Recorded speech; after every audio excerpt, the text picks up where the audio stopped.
Join me as I dive deep into the lit RPG world of Dungeon Crawler Carl today and figure out what makes these books worth reading.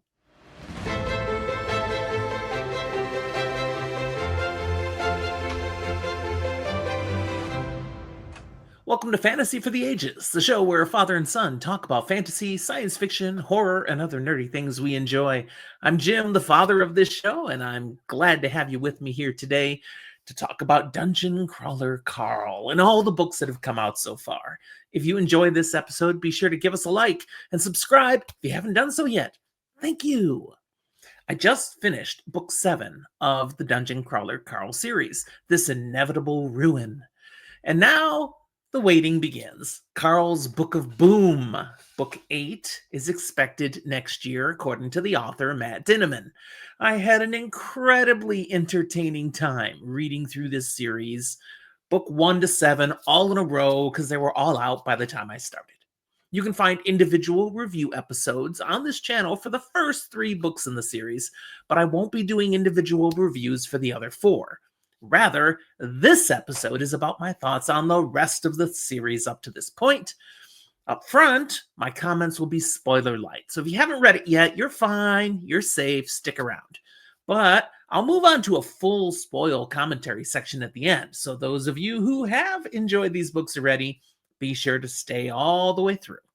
This has been my first experience with LitRPG Fantasy, and I have found it totally enjoyable. I'm kind of surprised. I put off reading these. I didn't really think they'd be my thing. I was so wrong. Now, I've seen other booktubers also eventually like me getting into these books, giving them a try, and maybe at first going, wow, this is fun. And then by book 2 or book 3, getting bored, starting to diss the series even, and jumping out. In my opinion, that is a total fail. Such readers are failing to see the bigger picture in this story. They're missing some of the global mystery and themes that are emerging, which honestly are only hinted at in the early books, and you don't understand what they are because of how the book's written. That's intentional, and you just gotta see it through, people. That said, the books do remain, all the way through, tied to the fun of RPG mechanics, with more and more creative ways to have to tackle incredible monsters and seemingly unwinnable scenarios. One of my friends simply said, I got kind of tired of how they just kept coming upon another bigger and badder monster they had to kill. I'm like, okay, that is an element to the story. I found it wonderful how creative the author was being with all of this, but you might not dig it like I did. So if that's not working for a reader, yes, you're probably right to set this series down. It's just not for you then. But I grieve over that because there are elements to this story, to the greater meta story, that has so much that you could be enjoying, and you're just not going to get it. I've super appreciated the way Matt Dinniman clearly has a fully developed story behind the story that is revealed to greater and greater extent as you move through the books. And as we get to experience these books through the perspective of Carl, there is so much that we cannot understand early on. We can't understand them until he figures things out, and his understanding is limited because he doesn't have the perspective of a global spacefaring galactic empire that he's basically now coming up against. He doesn't even understand that's a thing. He can't, and so neither do we at first. Dinniman sticks faithfully to his construct here, the setup for the writing, though he does give us incredibly important epilogues as we get further into the books, where we get other POVs that add immensely to our understanding of the big picture, beyond what Carl can get yet. First couple of books, the bigger picture meant nothing to Carl and Donut, and likewise to us readers, as these books were all about figuring out just how to survive in this dungeon reality death game show. But then book 3 comes along, and Carl receives the Dungeon Anarchist's Cookbook. And whoa, wait a second. Suddenly, the story is about much more than just surviving. And we get to observe our protagonist go from someone desperately trying not to die to desperately trying to keep others from dying to intentionally scheming on how to make the ones responsible definitely die. And come to learn, he's not alone. There is help to be found. This final book so far, this inevitable ruin, took things to the next level and the carnage to new heights. We get to see so much more now of what's really going on, as well as even greater mystery and the realization of far bigger stakes than anyone conceived could be possible. And while the dungeon crawl itself remains entertaining for me, it's the bigger picture, the rest of the story, that has me completely captivated. I'll talk more about that in the full spoil commentary at the end. Let me wrap up this spoiler light section with 10 brief points. 5 first regarding the best aspects of the Dungeon Crawler Carl series, as I see it, and then 5 criticisms that others do toss at it that may have certain levels of legitimacy. First, though, again, the best parts. 1. Hilarious and irreverent humor. The series blends dark comedy, absurd situations, and witty banter, especially between Carl and Princess Donut, in a way that just works for me. It's genuinely fresh and often laugh out loud funny. 2. Inventive and evolving dungeon design. Again, I am so impressed with what Matt Dinneman is able to come up with here. The dungeon levels are wildly imaginative, constantly changing in tone, rules, and dangers, which keeps the plot unpredictable and the stakes extremely high. 3. Meta commentary on reality TV and capitalism. The series cleverly critiques social media, reality television, and consumerism through the lens of an alien run death game broadcast to the galaxy. It's brilliant. 4. The engaging duo of Carl and Donut. This unlikely but endearing relationship that Carl and his now sentient diva-like companion, it's the heart of the series, offering both levity and more, emotional weight. But 5 of the best aspects is the strong narration in the audiobooks. And I'm just going with what everyone tells me on this because I read it in Kindle. But there's so much evidence out there. Jeff Hayes is the one behind this narration, and I have listened to him in other stuff. He is amazing. What he produces is amazing. The series that he's got coming out on Audible for this is widely praised for enhancing the tone, the character voices, the comedic timing. Many fans consider the audio version the definitive audiobook that someone should enjoy. I may have to go back now and listen to the audiobooks. But here's the 5 most common criticisms of Dungeon Crawler Carl. And I don't know, maybe you agree some of these might be valid. Number 1, the over-the-top gore and violence. You can't sugarcoat this. It's part of the dark comedy, but the graphic violence and body horror can be off-putting for readers not expecting the level of grotesque detail presented. It has not bothered me, but I mean, I'm a fan of slasher horror, and nothing I've seen so far has shocked me. I'm surprised, maybe slightly disgusted, but not really shocked me. But I can understand people who that turns them off. Number 2, the juvenile or crude humor. Yeah, some jokes rely heavily on toilet humor, shock value, or sexual innuendo. And that's going to alienate a lot of readers, people looking for a more refined comedic style. It is not going for refinement, it's going for cheap laughs, and it's nailing them. Number 3, pacing issues across the volumes. Particularly in the later books, some readers feel the pacing drags with too much time spent on side quests, stat tracking, or exposition-heavy segments. I have not experienced that. So I don't know what to say about that criticism. I guess that's just a subjective thing and how you feel about things. I don't see that one. Number 4, stats and game mechanics overload. Yeah, the lit RPG elements can feel intrusive or excessive to some readers, especially those who aren't fans of detailed stat sheets, level ups, or skill management, or maybe have zero experience with role playing games. But I have done those things. I dig them. I'm nerdy like that, so that's never been a problem for me. Number five, though, is the lack of traditional character development. And I'm not sure I agree with this one either, but it's a criticism. Carl and Donut, they grow in power and partnership through the series, but critics argue that deeper emotional or psychological arcs are sidelined in favor of action and spectacle. And I don't think they're looking deep enough. Again, it's out there, it's a criticism, but I don't think this one's legitimate. There you go. My attempt to be fair and balanced in my assessment of the strengths and weaknesses of the series. You might be going, that wasn't very balanced, Jim. You had your pros and then you just a bunch of the criticisms. I'm a fan of the series. What can I say? And if you've watched this far, there's a good chance you are already as well or are inclined to like the series.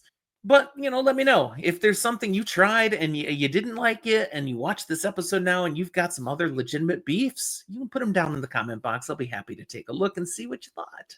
I do want to know, I didn't entirely dismiss the weaknesses. Some of them are legit and others, I get it. Just some people won't have the same preferences I do.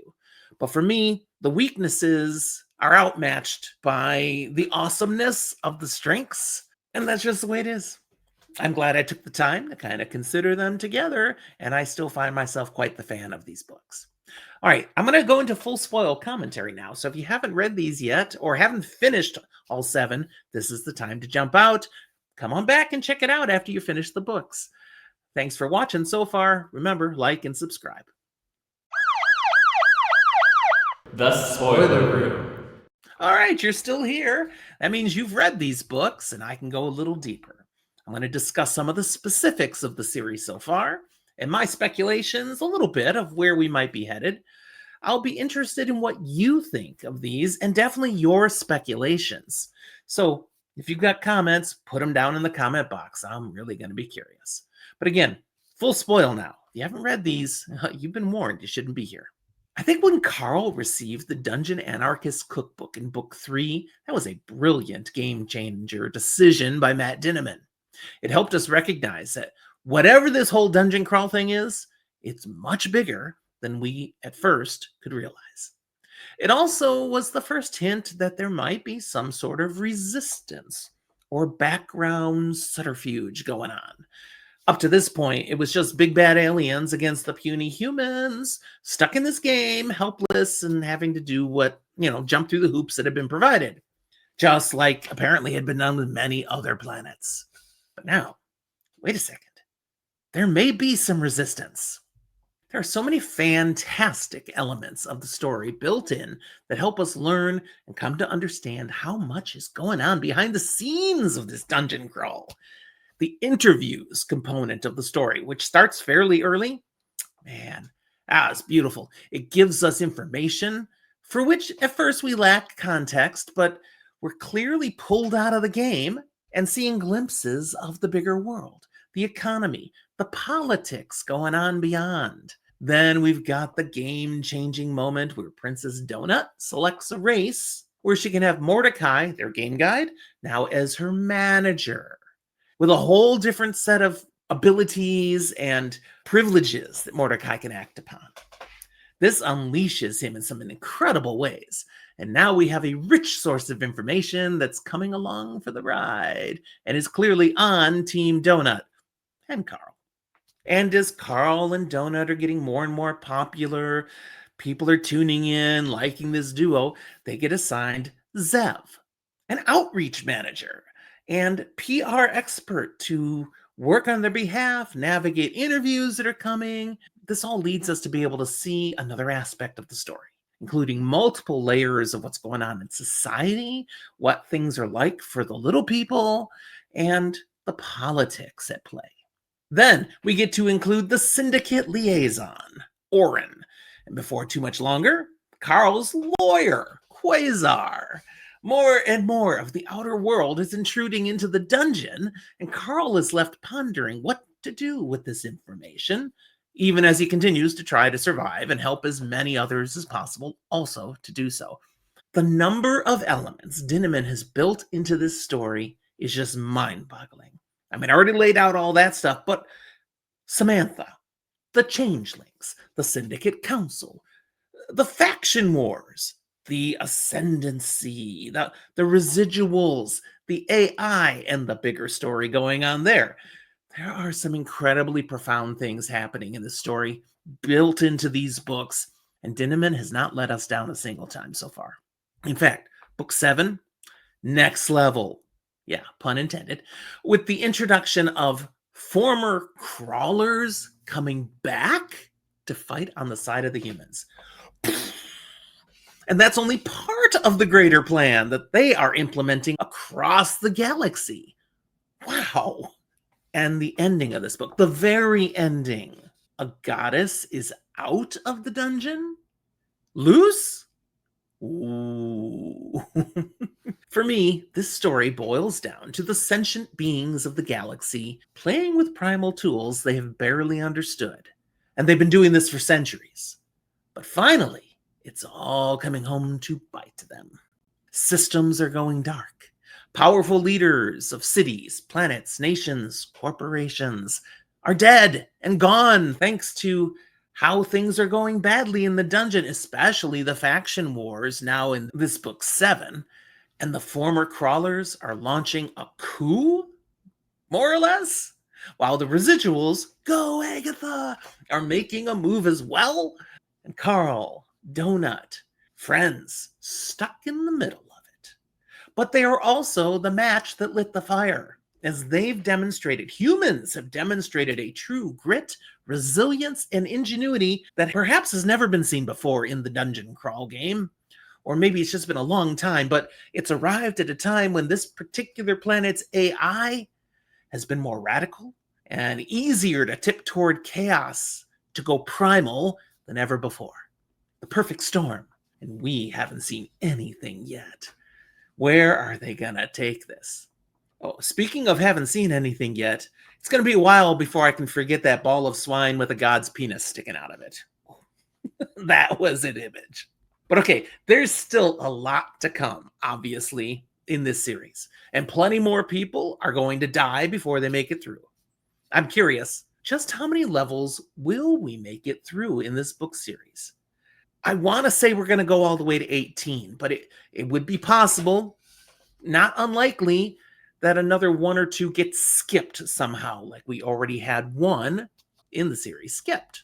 The next book will be quite a shift. I do predict plenty of crawlers will now take deals. That's already been implied at the end of the book.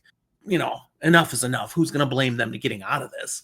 But I do think Carl's resilience and magnetism, his belief in others, and his willingness to do anything for the other people is going to lead more to remain in the dungeon than might have been expected. And now that we've got the Book of Voodoo better understood in 2 different formats, this thing's going to be in full play. We're going to see some very interesting shenanigans in the books to come. Plus, it seems perhaps that we'll have more storyline outside the dungeon moving forward. I'm not sure how that will work, nor if I'm even going to like it if they do that. I'm kind of hoping to still stay Carl-centric, and what's happening out there is just stuff he's going to learn through the media engagement, through various Freudian slips of the AI. I don't know, but we'll see. We'll see if Dinniman can pull that off. Okay, what are your thoughts on this fun thrill ride that is Dungeon Crawler Carl? Put your theories in the comment box. Where do you think it's going? Put your general takes on anything that I said here, or just anything you want to say about these books. Hypothesize away, though. I'm really interested in what you're thinking. I know there's a wiki, there's people speculating out there. I haven't read any of that yet. I just finished the book. So you got something that's a common fan theory and you're a big fan of it, put it down there because it'll be new to me. And I do read these and I do respond. Thanks for watching. Look in the show notes for other ways you can interact with Zach and I. Our Discord server, you can join us there. Our social medias, our email. And we do have a Patreon. Thank you to those of you who faithfully support us on Patreon every month. Check us out on patreon.com. All right, it's been fun. We'll talk to you next time.